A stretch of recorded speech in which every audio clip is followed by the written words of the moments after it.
നമസ്കാരം. എലിയെ പേടിച്ച് ഇല്ലം ചുടുക എന്നൊക്കെ പറഞ്ഞു കേട്ടിട്ടുണ്ട്. യഥാർത്ഥത്തിൽ ഇപ്പോൾ അതാണ് സംഭവിച്ചിരിക്കുന്നത്. തിരുവനന്തപുരത്ത് തപാൽ ഡിപ്പാർട്ട്മെന്റിന്റെ പോസ്റ്റൽ ഡിപ്പാർട്ട്മെന്റിന്റെ ആസ്ഥാനത്ത് ക്രിസ്തുമസ് ആഘോഷത്തിന് ഗണഗീതം പാടണം എന്നുള്ള ഒരു ആവശ്യം മുന്നോട്ട് വെച്ചത് BMS ആണ്. ഈ ആവശ്യം തള്ളിക്കളഞ്ഞു എന്ന് മാത്രമല്ല, ഇത്തരത്തിലൊരു ആവശ്യം ഉന്നയിച്ച് പരിപാടി അലങ്കോലമാക്കാൻ ശ്രമിച്ചതോടുകൂടെ ഈ ക്രിസ്തുമസ് ആഘോഷം തന്നെ വേണ്ടെന്ന് വെച്ചിരിക്കുകയാണ്. അതായത് RSSകാർ അല്ലെങ്കിൽ BMSകാർ ഗണഗീതം പാടണം എന്ന് പറഞ്ഞപ്പോൾ ക്രിസ്തുമസ് ആഘോഷം തന്നെ വേണ്ടെന്ന് വെച്ചു. ഇത് ചില ആളുകളൊക്കെ ചോദിച്ചു വാങ്ങിച്ച പണിയാണ് എന്ന് പറയാതിരിക്കാൻ കഴിയില്ല. കാരണം കഴിഞ്ഞ ഏതാനും മാസങ്ങളായി അല്ലെങ്കിൽ ഏതാനും വർഷങ്ങളായി RSSനെയും അതുപോലെ തന്നെ BJPയെയും ഒക്കെ വെള്ള പൂശുന്നതിന് വേണ്ടി ശ്രമിച്ചുകൊണ്ടിരുന്ന ആളുകൾ ആരാണ്? അവർ ഏറെക്കുറെ RSSന്റെയും BJPയുടെയും വഴിക്ക് വന്നു എന്ന് കണ്ടപ്പോൾ ഈ ഒരു വിഭാഗത്തെ അടിമകളാക്കുന്നതിന് വേണ്ടിയുള്ള ശ്രമമാണ് ഇപ്പോൾ സംഘപരിവാരങ്ങൾ നടത്തിക്കൊണ്ടിരിക്കുന്നത്. ഇനി അവർക്കൊരു മോചനമില്ല എന്നുള്ളതാണ്. ഇപ്പോൾ ആ ക്രിസ്തുമസ് ആഘോഷം തന്നെ നടത്താൻ കഴിയാത്ത ഒരു സാഹചര്യത്തിലേക്ക് പോയി. ഇവിടെ ക്രൈസ്തവ വിഭാഗവുമായി ബന്ധപ്പെട്ട് അവരുടെ ദൈവം എന്ന് പറയുന്നത് യേശുക്രിസ്തുവാണ്. ദൈവപുത്രൻ എന്നൊക്കെയാണ് അവർ യേശുക്രിസ്തുവിനെ വിശേഷിപ്പിക്കുന്നത്. ഈ യേശുക്രിസ്തുവിന്റെ ജന്മദിനമാണ് ക്രിസ്മസ് എന്ന് പറയുന്ന ഈ ആഘോഷം കൊണ്ട് ഉദ്ദേശിക്കുന്നത്. ഡിസംബർ 25-ന് എല്ലാ വർഷവും ലോകമൊന്നടങ്കമുള്ള ക്രൈസ്തവ വിശ്വാസികൾ ഈ ക്രിസ്തുവിന്റെ ഈ ഒരു ജന്മദിനം ആഘോഷിക്കാറുണ്ട്. ക്രൈസ്തവ വിഭാഗങ്ങൾ യേശുക്രിസ്തുവിനെ ദൈവമായും ദൈവപുത്രനായും ഒക്കെ കാണുമ്പോൾ ഇവിടെ RSS പറയുന്നത് നിങ്ങൾ അങ്ങനെ യേശുക്രിസ്തുവിനെ മാത്രം ദൈവമായി കണ്ടാൽ പോരാ, നിങ്ങൾ ഈ ജനിച്ച ഈ മണ്ണിനെ ദൈവമായി കാണണം, ഈ മണ്ണിനെ നിങ്ങൾ ദൈവമായി കണ്ടുകൊണ്ട് പൂജിക്കണം. അത്തരത്തിൽ അർത്ഥമുള്ള ആ പാട്ടാണ് ഇപ്പോൾ ക്രിസ്തുമസ് ആഘോഷത്തിന് പാടണം എന്നിവർ ശഠിച്ചുകൊണ്ടിരിക്കുന്നത്. പരമപവിത്രമാമി മണ്ണിൽ ഭാരതാംബയെ പൂജിക്കാൻ എന്ന് പറയുന്ന ആ ആദ്യത്തെ വരിയിൽ തന്നെ എല്ലാ കാര്യങ്ങളും അടങ്ങിയിട്ടുണ്ട്.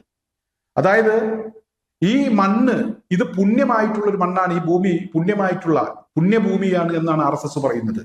ക്രൈസ്തവ വിശ്വാസികളെ സംബന്ധിച്ചിടത്തോളം അവരുടെ പുണ്യഭൂമി എന്ന് പറയുന്നത് ജെറുസലേമാണ്. അതുപോലെ തന്നെ ഈ ഭൂമിയെ, ഈ ഒരു രാജ്യത്തെ നിങ്ങൾ മാതാവായി കാണണം, ഭാരതാംബയായി കാണണം, നിങ്ങൾ ആ മണ്ണിനെ പൂജിക്കണം എന്നാണ് പറയുന്നത്. ഒരിക്കലും വിശ്വാസവുമായി ബന്ധപ്പെട്ട് ക്രൈസ്തവ വിഭാഗങ്ങൾക്കോ അല്ലെങ്കിൽ മുസ്ലിം മതവിഭാഗങ്ങൾക്കോ ഇത് അംഗീകരിക്കാൻ കഴിയില്ല. മുസ്ലിങ്ങളുടെ പുണ്യഭൂമി എന്ന് പറയുന്നത് മക്കയും മദീനയും ഒക്കെയാണ്. എന്നാൽ ഇവിടെ ക്രൈസ്തവ വിശ്വാസികളുടെ വിശ്വാസത്തിൽ തന്നെ കയറി കുളം കലക്കുകയാണ് RSS. എന്തായാലും RSSന്റെ ഈ ഒരു ഗണഗീതം പാടണമെന്നുള്ള ആവശ്യവുമായി ബന്ധപ്പെട്ട് ക്രിസ്തുമസ് ആഘോഷം തന്നെ വേണ്ടെന്ന് വെച്ചത് ശരിയായില്ല എന്നുള്ളതാണ് എൻ്റെ അഭിപ്രായം. മറ്റൊരു പ്രധാനപ്പെട്ട വിഷയം എന്ന് പറയുന്നത് ഇവിടെ ശശികല പറഞ്ഞ ഒരു കാര്യമാണ്. ശശികല പറഞ്ഞത് ക്ഷേത്ര പരിസരത്ത് ബാങ്ക് വിളി പാടില്ല, അതുപോലെ തന്നെ പച്ചപ്പള്ളി പാടില്ല എന്നൊക്കെയുള്ള ചില ആവശ്യങ്ങളാണ്.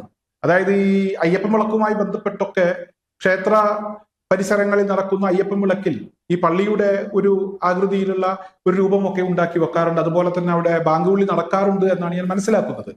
ഞാൻ ഇതുവരെ അയ്യപ്പൻ വിളക്ക് ഫുള്ളായിട്ട് കണ്ടിട്ടില്ല. എന്തായാലും അവിടെ അങ്ങനെയൊക്കെ നടക്കാറുണ്ട് എന്ന് പറഞ്ഞു കേട്ടിട്ടുണ്ട്. യഥാർത്ഥത്തിൽ ഇവിടെ എന്താണ് ഈ ബാങ്ക് വിളി എന്നതിന്റെ അർത്ഥം മനസ്സിലാക്കാതെയാണ് ചില ആളുകളൊക്കെ അതിനെ വിമർശിക്കുന്നത്. നേരത്തെ ഞാൻ പറഞ്ഞ ഈ പരമപവിത്രമാമി മണ്ണിൽ എന്ന് പറയുന്നതിന്റെ അർത്ഥം വളരെ കൃത്യമാണ്.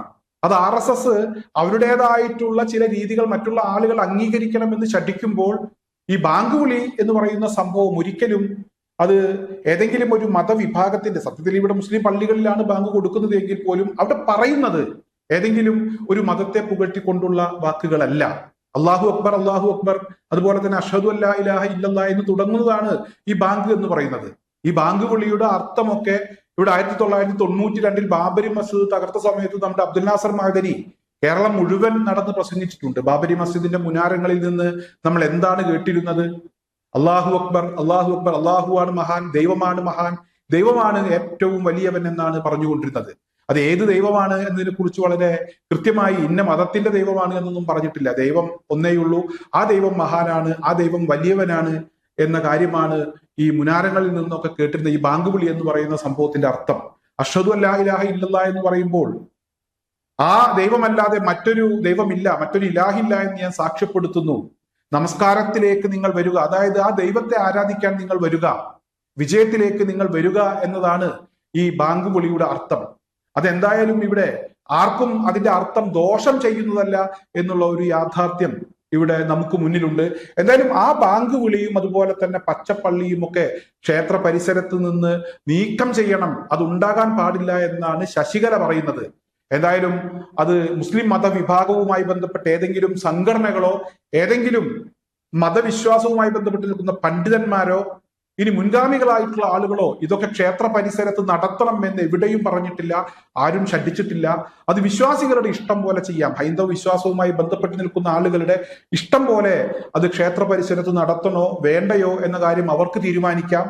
ഇനി നിങ്ങൾ നിങ്ങളുടെ ആചാരവുമായി ബന്ധപ്പെട്ട് അത്തരത്തിലുള്ള ഒരു ബാങ്ക് വിളി അവിടെ നടത്തുകയാണെങ്കിൽ, പള്ളിയുടെ ഒരു രൂപം വെച്ച് നിങ്ങൾ നിങ്ങളുടെ ആഘോഷ പരിപാടികൾ നടത്തുകയാണെങ്കിൽ അതിനെ തടയാനോ അത് തകർക്കാനോ ഇവിടെ ഒരു വിശ്വാസിയും വരില്ല എന്നുള്ളതാണ്.